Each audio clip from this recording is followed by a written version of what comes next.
시카고 윈TV 미주 핫뉴스입니다. 최근 미국 주택가격 급등을 주도한 최대 요인 중 하나가 코로나19에 따른 재택근무 확산이라는 연구 결과가 나왔습니다. 미 언론에 따르면 샌디에고 캘리포니아대 연구진은 민간 경제연구기관 전미경제연구소 NBER의 보고서를 통해 팬데믹 기간 중 주택가 상승분의 절반 이상이 재택근무에 따른 것이라고 분석했습니다. 진로 부동산 정보업체의 분석에 의하면 코로나19 확산 직전인 2019년 12월부터 지난해 11월까지 2년간 미국 집값은 23% 이상 올랐습니다. 이 중 집에서 근무하는 원격 근무 형태의 확산에 따른 상승분이 15% 이상에 다다른다는 것입니다.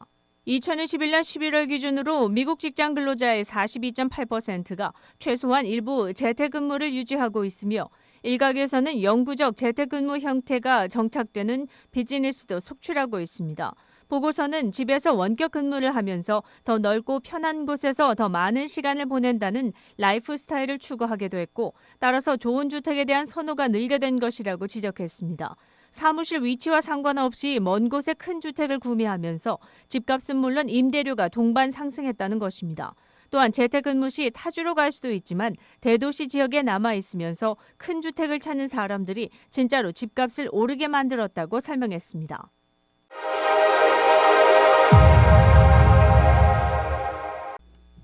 한인 약사 A씨가 운영하는 마운트 프로스펙트의 한 약국이 문을 열지 않는 바람에 고객들이 큰 불편을 겪고 있습니다. 골프와 엘름허스트길이 만나는 쇼핑몰에 위치한 마운트 프로스펙트 헬스 마트 파머시.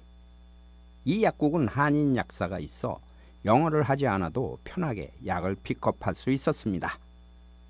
주위 한인들로부터 꽤나 인기를 끌던 약국 중 하나입니다.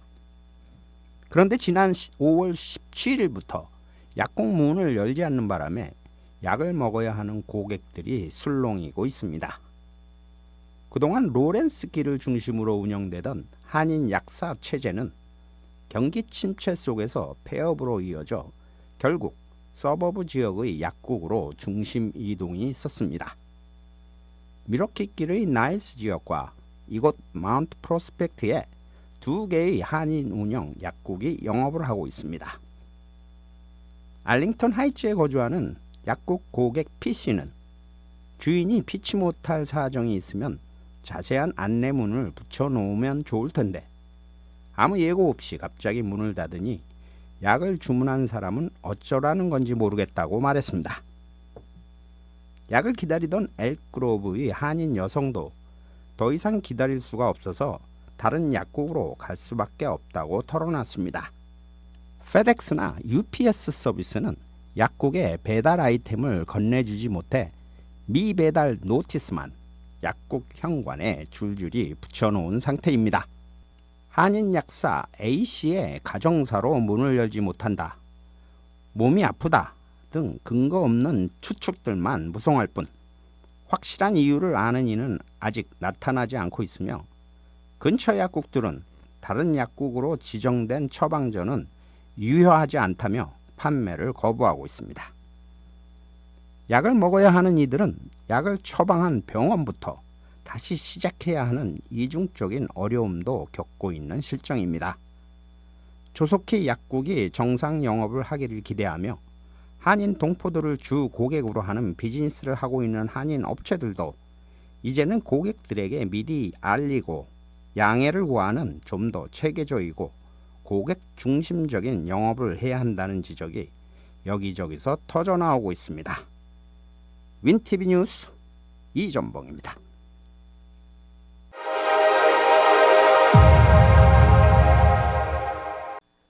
제니 옐런 미 재무장관이 인플레이션이 일시적이라고 말한 지난 5월 하원 청문회에서 한 자기의 발언에 대해 오판이었다고 시인했습니다.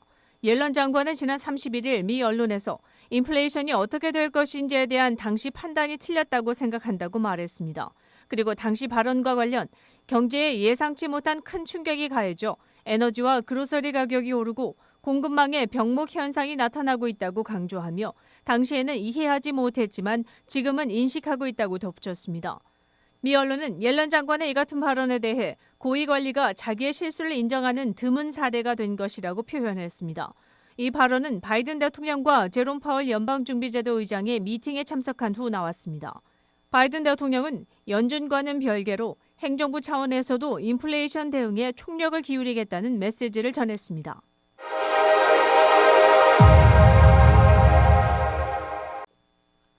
이민국은 급행수속 프리미엄 처리와 관련해 급행수속을 기타 다른 청원에서도 확장하는 것으로 알려졌습니다. 즉 미국 영주권 E1-3 다국적 간부 및 관리자 분류 또는 E2-1에 해당하는 미국 이민청원서 I-140에 대한 급행수속이 가능해진 것입니다. 프리미엄 프로세싱의 내용을 보면 이민국은 6월 1일부터 미국 취업이민 카테고리 E1-3에 대한 I-140 청원서 중 2021년 1월 1일 또는 그 이전에 이민국에 접수된 케이스에 한해 급행수속 청원서 I-907 접수를 받는다고 발표했습니다.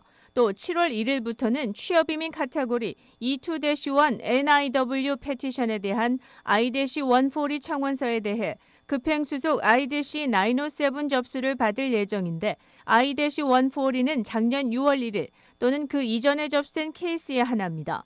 다국적 기업의 경영진 및 관리자에 대한 청원서 중 2021년 3월 1일 또는 그 이전에 접수된 I-140 청원서에 한해서 급행수속 청원서도 7월 1일부터 받을 예정이라고 이민국은 밝혔습니다.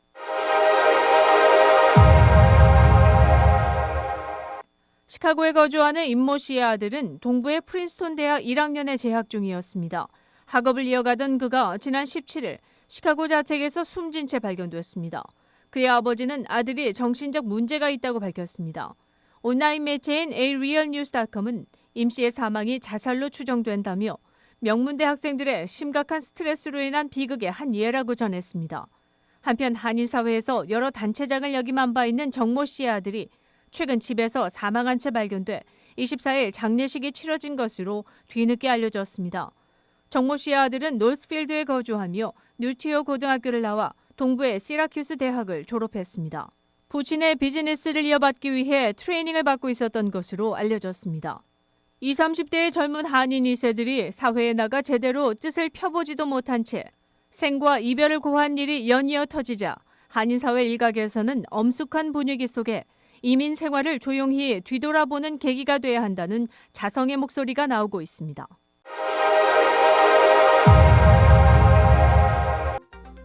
코로나19 현황입니다. 미 전 지역 신규 확진 49,850명, 신규 사망자 수는 137명이며 백신 완전 접종률은 67.1%입니다. 일리노이주 신규 확진 2,103명, 신규 사망자 수는 8명이며 백신 완전 접종률은 69%를 나타냈습니다. 다음은 어제 기준 각 주의 신규 확진자와 신규 사망자 수입니다.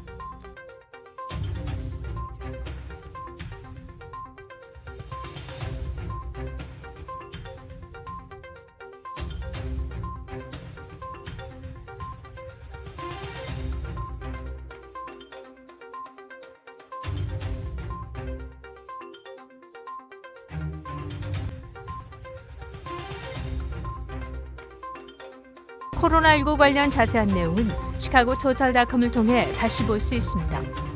윈TV 채널 24.5와 MCTV 채널 24.6 방송은 안테나를 이용한 공중파 방송을 통해 시청할 수 있습니다. 코로나19 비상시국 뉴스24에서는 여러분의 제보를 기다립니다. 제보 전화 847-290-8282번입니다.